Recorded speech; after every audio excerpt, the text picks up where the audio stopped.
a summary of second derivative test for a function of two variables. And so we want to find all the local extremas and saddle point that we can. So the second derivative test is for finding local extrema and saddle points if it's possible. Let's start with this.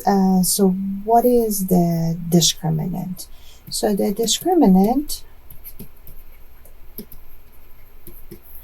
is basically the product of pure second derivatives minus the product of mixed second derivative. It's a determinant of, or it can be called as determinant of that matrix. And then for local extrema, to find the local extrema or saddle point using second derivative test, first you need to find the critical points. So if you have a critical point A and B, then you form the discriminant, and if the discriminant, let's call it d of x and y as discriminant, if d of A and B is bigger than 0, then you know that you will have an either local min or a local max.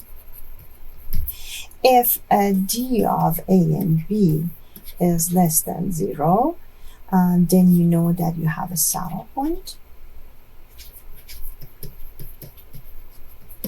And then if d of A and B is equal to 0, it's when the test is inconclusive.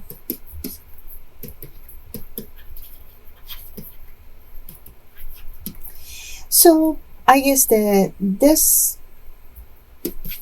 case 2 and 3 in this case are a final destination. You either say saddle point or say the test is not helping me find the answer. By the way, there is at least one question on your worksheet that follows the test is inconclusive.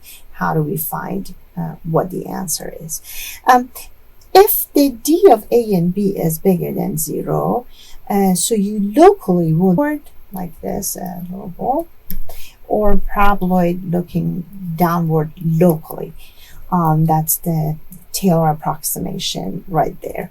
And so to decide which one you're getting, all you need to do is to do a Calc 1 first derivative test, a second derivative test. And that is try either in direction x or in direction y. So you will have one variable changing, and see if f sub x is bigger than 0, then you will have a smiley face, so you have a local min. This means that the actual shape locally looks like that. If f sub x is less than 0, then you will get that shape. That means that a frowny face, right? And then frowny face means that you have a shape like that. Again, you only need one curve in one direction because you know you're getting one of the, locally you're getting one of the paraboloids. You can only check one of the cross sections and be done by a second derivative test. Again, you could have done instead of f sub xx, you could have done f sub yy, and it would have been the same. Sorry, it would have given you the same results.